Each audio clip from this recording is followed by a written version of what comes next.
Oh, God. All right, on the way, Jeff Legwald will join us in 18 minutes talking Sean Payton and I was looking at... Should we ask him about injuries to start the show? We definitely will. We'll see if he cuts us off. We'll just relentlessly ask Leggy about injuries. Do you have a smudge on your glasses, or did you chip them? No, I might. Oh, I do. I do got a smudge. Oh, I'll clean that up quick. Thank you for pointing that out. No, I didn't know if that was a smudge or if you chipped them. No. What's the bike riding sweat? Like, it's embarrassing. I don't want to talk about it, really. It's a mixture of Cheetos and Cheerios. I'm just not a... It does... Nothing looks good over here, okay? It's just, Well, you're a fine man, though. Yeah, I appreciate it, but I've got towels on the mirrors. I understand what it is. I could never do what you do. And 10 million, or if I were to do it, I would literally never. Here's the secret. Ever watch it. We're basically on TV doing the games for about a minute. Yeah, I know. I'm wondering why you guys dress up so much. At least you guys figured out you could just wear sneakers. At least you guys all figured that out. Well, I did because I got a horrible. For anybody who ever asked the question, Scott, your sport jackets and slacks don't look good in sneakers. I know. That's okay. I've got a horrible foot. I mean, I have a horrible left foot, and sneakers are the only thing that's comfortable. Yeah, but that is okay, cool. Sorry, bummer. But that is the fashion in NBA circles. Oh, I feel like I started. Okay, well, you tripped into a trend. Yeah. How about Joker, by the way, wearing jeans the other day? I haven't seen him in jeans like ever, right? Why was he wearing jeans? I didn't even know he owned jeans. Yeah. Dropped 17 on 9 shots. Throw on some jeans. Yeah, on 9 shots. Yeah, I want to get into the game here. Jeff Legwald, we'll get into that. We'll have our Avs Ticket Tuesday, another keywords coming up in just a little bit. I vowed I wouldn't talk about something, so unless you ask me about it, I'm not going to say anything. Rockies do anything to increase their front office? You should ask me about that later. Okay. Because we have the ding-dongs in the morning. Dan, did you ever go find that stuff from them? Ask me about it later. Okay. About the ding-dongs in the morning? Just ask me about the ding-dongs in the morning. That'll be the key. You got it? All right. Not now, but later. Yes. Say that when you hear me say, hey, DMac, what about the ding-dongs in the morning? I'll be good to go. All right, let's get to the hoop game yesterday. Yeah, 9 shots by the Joker.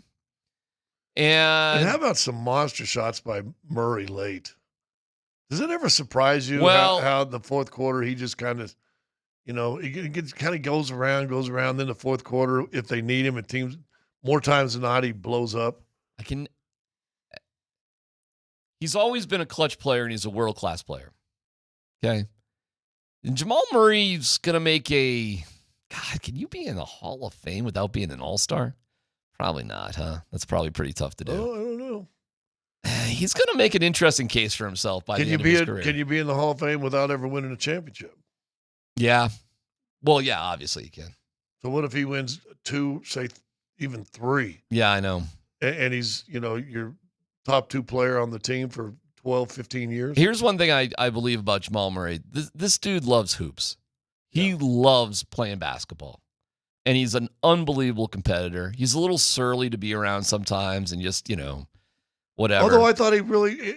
you were like his best friend last night. I thought he talked last night. You were like his... when we going out to get some drinks or whatever, you two. 29 hey, don't worry about it. Come on, man. 29-8 tonight. Fabulous game. But, boy, you had it going in the fourth quarter. What triggered that? What was going on? By the way, that is some A1 class sucking up to start the interview. What? Yes. Okay. All right, let's go. 29 hey, don't worry about it. Come on, man. 29-8 tonight. Fabulous game. But, boy, you had it going in the fourth quarter. What triggered that? What was going on?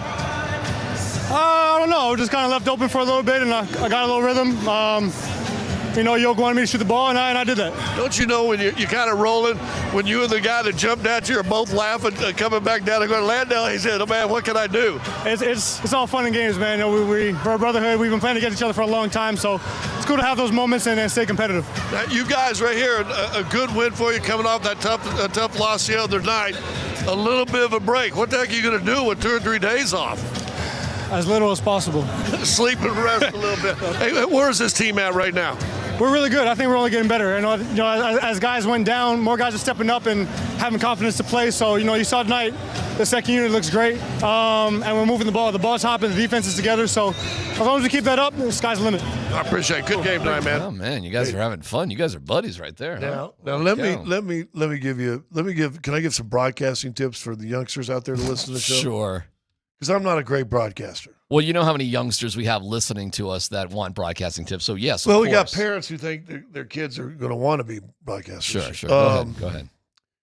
Jamal can be surly. Yes. So let me tell you my 2 goals coming in there. Okay. And that was intentional. When you said, boy, what'd you say to start that interview? Kissing up. I went in this interview, and I'm not going to get surly Jamal. Well, I would hope not. But yes. But they have. One answer, 2 answer. It's Jamal. happened. Yeah. I didn't want to do that. So, don't give him an option with a yes/no question. All right. The one time I gave him a question where he could short answer me, I was ready to follow up right there. That's smart. And I wanted to come in and bring the energy so that if he didn't match it, it would be on him. All right. And not me. So everything I did was absolutely semi-planned. All right. So you're saying you crushed it? No, because I suck. Listen, he was fabulous. He had a fabulous game. He made some monster shots. Great. But my biggest thing was, don't give him a yes/no answer. Don't give him a short answer opportunity. Yeah. Bring massive energy. And if he does short me, have a second one ready. I think too, being able to interview the guys on the court really helps. Because in general, they're still got some adrenaline going from the game and the whole thing. You get them in the locker room, they've cooled down a little bit. It's just a little bit different. And then it's embarrassing, interviewing a guy because great game, Peyton Watson is.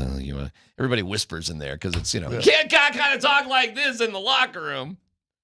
Actually, I do have you. Actually, you know what? I did a little bit in the locker room. You know why? I don't know. I was the only media guy in the locker room. Isn't that weird? Yeah, it was. Or is it not weird? Because all these guys anyways. Dude, it was really kind of cool because we're talking. Peyton Watson was talking on one end, and Tim Hardaway was on the other, and they were asked about Joker's little crazy behind the back pass. We'll get to it. And then everybody's going, Hardaway, how about the lob to Tim? Tim, we didn't know you could do that. You go, come on, man. I knew I could. And they were talking about the lob pass. And then somebody said, how about that hook pass to Jamal? Jamal made it an unbelievable hook pass on the baseline. To Zeke. For a 3. Was that to Zeke? He did. Yeah, I think it was Zeke. Okay. And he hit the 3. Yeah. And so now these guys are talking, and I'm in their energy. There you go. So now it becomes easy to get an interview. You're part of the crew.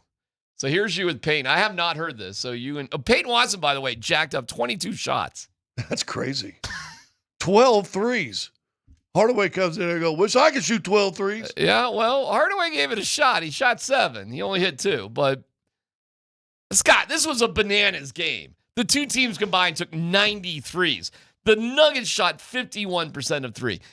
In general, I'm not a big, let's throw it all around. I told you the most boring game of the year last year was that Cleveland game, 148 to 136 or whatever it was. I did not feel like that about last night. Now, part of me is just biased, I suppose, because it's the Nuggets that are hitting all these threes. But if you were going to hit 51% of your threes, well, you're going to win a lot of games hitting 51% of your threes. Yeah. And that's what the case last night. And how many did they end up shooting? They shoot 43. 43, yeah. But Memphis shot 47. Well, the NBA is so weird. Anyways, here's you with P. Watt, who had a really good game. Okay, I asked you when you walked in here, are you going to have to ice that elbow?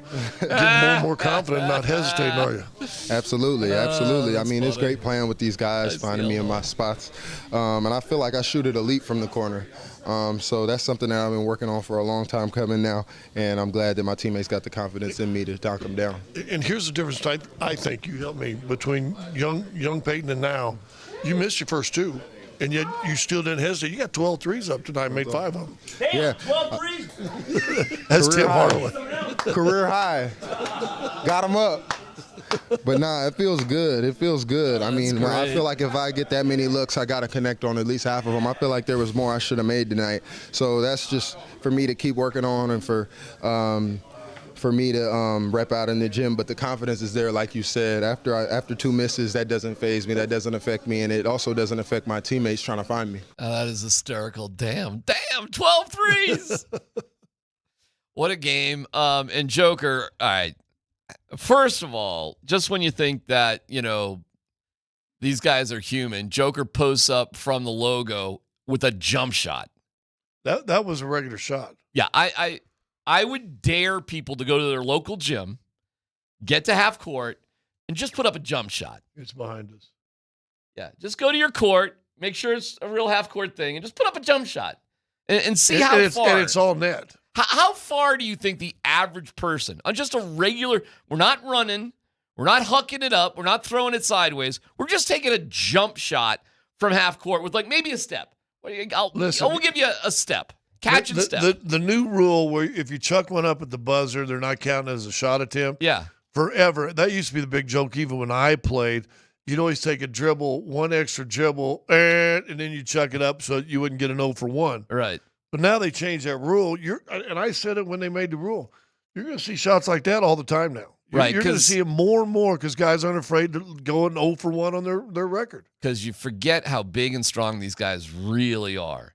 And to them, yes, we can put up jump shots from 45 feet away because we can do that. The average person can't. Can you imagine me or Dan doing a jump shot from half court? Do you think we'd make it to the foul line? Just a catch and jump shot? Are you kidding me? You or Dan? Either one of us. I mean, you hide the spirit athlete, didn't you? Listen, I'm a better basketball player than Dan, but I mean, I hear no arguments. Excuse me? Oh, I would school you, friend. In hoops? Right now? Sure. Oh, Dan. It would be ugly for you and embarrassing because you're much taller than me. But if he was a little bit taller, he would be a baller. Shot caller? Yeah. 20-inch rims? Dan, did you ever play organized basketball? I mean, okay, had a basketball hoop in my backyard. That'd be a no. So we all have levels of basketball experience. And this is stunning. I'm not the lowest level. I know. And the funny thing is, you're 1, Tyler's 2, I'm 3, and Dan's in the mud somewhere. Dan's in I have a hoop in the back of my house. Dan, have you ever made a basket in a competitive basketball game where people had to pay to get in? Does a game at 24-hour fitness count? That would be a no. I mean, they have monthly subscriptions. Did you not play Gold Crown or anything even? No. I played baseball. Would you isolate on one sport when you were a kid? Wait, should we keep going down the I baseball? played badminton. Gym class champion. Mm-hmm. Gymnastics. At what point? Ballet. At what point in your life did video games weed just mean a lot more than let me take some reps on the field? I would say about when Grand Theft Auto 3 came out. Okay. How old were you then? I don't know. Well, I remember when Grand Theft came out. Well, that first one even. Oh, yeah. I played, You want to talk about and then once you can finally get those hidden we got garages all over the place. We got Leggy coming up. We got Leggy coming. Not trying to cut you off, but we got Leggy coming up. Just give me your take on the Jokic in the paint. I'm going to fake to my right, lean right shoulder. To the double team. And I'm going to bounce pass, not just a little bounce pass, but I'm going to bounce pass high so it hits P. Watt in the chest. Yeah, he passes it down to bounce up to his chest. Like the bounce was intentional to get to the chestal area. You want to talk about that move for a second? Yeah, he makes a move. I thought he was going to try to split the double team, get a foul. Yes. Try to get a foul, get it up on the rim, get it and one. And then Watson comes, you can see him come open. He makes that pass. Here's the funny thing in the whole story. So I'm in the locker room. I promise you, I am the only media guy. None of the Memphis people showed up. No. Nobody from Denver showed up except for altitude. Right. So I'm the only guy in there. Peyton goes, dude, when he made that pass to me, all I was saying is, don't miss this layup. Don't miss this layup. He goes, dude, I said, I didn't think he was going to pass to me, but there's something in my head he might. And when it came to me, I said, Peyton, don't miss this. Right. Whatever you do, don't miss this layup. Because he knew it right away. Oh, yeah. Because Joker made this crazy pass to Bruce Brown for a corner three, and Bruce missed the three, and just ruins the play. No, really remarkable game. Good for the Nuggets to get back on track. They don't play again until Friday, so a couple of days off, and we'll have all that for you right here on 92.5. It means more. No Wemby, though. I know. All right. Jeff Legwald will join us in another keyword for Avs tickets next.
All right, it's a Avs Ticket Tuesday. Our keyword is hooking.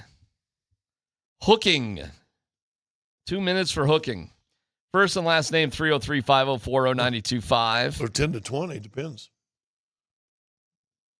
Your past is your past. I'm not going to pry. A splendid Serbian hooker shot. Avs and Canadians tickets, and then the DU Pioneers host Minnesota. I don't know. Do you just hang out at the arena? It's all at Ball Arena. Or you just chill and just, go to the lemonade stand. A day stands? of hockey, yeah. Oh, my gosh. It's so crazy. Check it out. Crazy. You should subscribe to Avs Alert. My wife has this, and it's incredible. It's beeping and bopping and just like Avs facts all over the place. She loves it. She'll be watching it. She'll see it happen, and then she'll be, oh, it happened. I'm like, God. Listen, get your Avs Alert at coloradoavalanche.com/Avs Alert. Hooking 303-504-0925. Let's talk to our pal, Jeff Legwald. Jeff is brought to you by the International Brotherhood of Electrical Workers, IBEW Local 68. Start with a job, end with a career. Jeff, Scott and I debated, should we just do this entire interview and just ask you about injuries, and you can just tell us no and shut up the entire time? But you could tell us that was a good question. You could be polite about it and just tell us to pound sand the entire time. I respect the question. I respect the question. All right, let me play it because people don't know what we're talking about. But let me play it. Sean, I was just curious if you'd be able to say if Pat and or Alex would practice this week. Yeah, I would never get into that on a Monday. I appreciate the question, though. Do you like their progress and their recovery? Yeah, again, I wouldn't get into anything injury related, but I appreciate the question. All right, Jeff, why'd you do it? Why'd you do it, Jeff? Because that's what I do. You guys know me.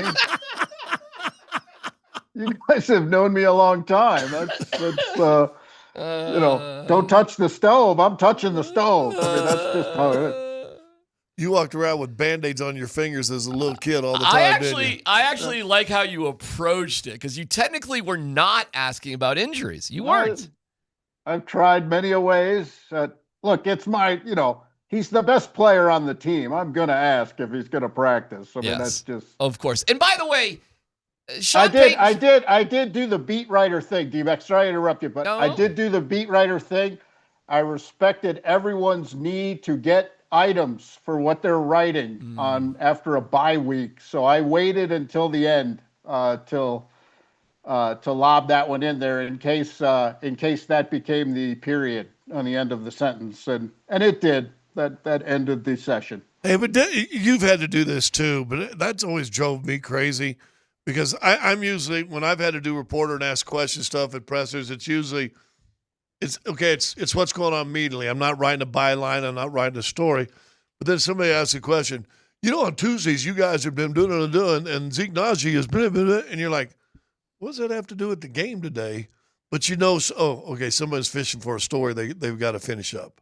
That always drives me crazy, but I guess it's a necessity. Everybody's got duties, we all got duties out there. But anyway, frankly, occasionally he does talk about injuries, so you just got to kind of ride the wave and see if today's the day that he'll speak about an injury. Well, here's why it's so pertinent, and I'm glad you did it.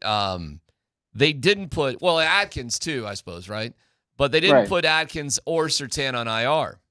Now, Singleton's a little bit different, sort of, but they didn't put him on IR either. So, with Atkins and Surtain, the whole reason they didn't put them on IR was for this game. If it wasn't for this game, the IR would have theoretically made more sense, because you could have used the roster spot. So it's pretty legit. Like, where are they? Where are they in their recovery? So do we even do you have a sense of where things are, or not really?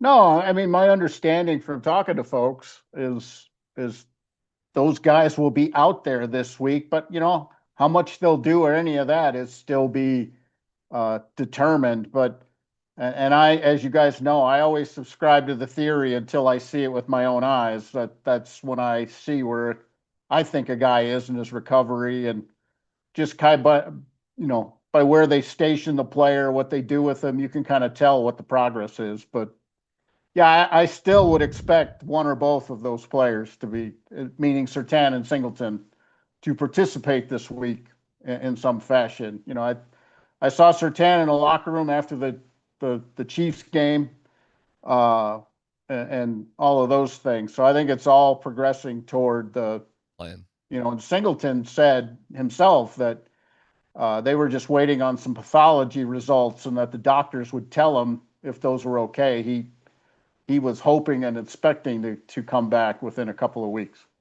You've seen good defensive teams. I think you would put this team in there as a really, really, really good defensive team. I asked you the question earlier in the year, how many games would Denver win if they only scored 13? I'll ask you this now with 6 games remaining. How many games do they lose if they average 24 points a game the last 6 games? I still think they wouldn't lose very many of those right now. Maybe one. You know, that they'd be flirting with where you don't want to flirt in today's NFL for sure. But I don't think they would lose very many if Surtain's back in the lineup, if Singleton's back in the lineup in their full strength. The deal with Will Lutz seemed to catch Will Lutz by surprise, happily. Where are the Broncos in terms of other dudes? If they're working on Lutz, what else are they working on? They'll try. I mean, they, like most teams, they'll try to get at least 1 or 2 in before the end of the year if they want to retain guys. You know, my understanding is they've reached out in some fashion to several of their soon-to-be unrestricteds. Mm-hmm. You know, I don't know. I've tried to find out, but I don't know if Franklin Myers is one of those. He seems to be. I don't have a good indication on that one. Yeah, he seems to be the. I'm not really holding out much hope there. And yet, I think somebody will. Oh, for sure. I think it's. I think it's purely a. All right, let me just ask, Jeff. Do you think there's a way financially for them to figure out John Franklin Myers to keep him around? Well, they have the advantage most teams don't have, DMac, and they always have a chance because their ability to turn signing bonus into cash is above anyone else's in the league. They are the most flush ownership group. They can do more upfront money. They can do more guaranteed money. They can do more cash than everyone else can, and that gives them a chance to sign anybody they want to. Do you think it's worth it for John Franklin Myers, in your opinion? I think it's an important position, but you know, you'd have to see. For me, you'd have to know what's your benchmark. You know, does he want as much as Zach Allen got? That's not going to be doable. But you know, does he want, you know, what the going rate is for a top level player at that interior position? You know, that's a different conversation. But you know, I don't know. You know, sometimes re-signing with the team that picked the other guy to give the huge deal to is not something players do a lot of the time. You know, they'd rather go start fresh somewhere and get the deal. But that said, I think those guys like being here, and everyone knows that, you know, Will Lutz has said it out loud. J.K. Dobbins has said it out loud. They know what's coming here. They're building a palace. Right. They will have resources no one else has. Right. They will have facilities no one else has. And if you're here, your chances for success are going to be pretty good because they've shown they can also draft well to go with that cash. I just looked at this the other day. They have 17 players on their roster from the last 4 drafts. That's getting it done, you know, and if you have financial resources nobody else has, and you draft that well, that's a pretty good combination. Well, there was a running back free agent hit the market through being released.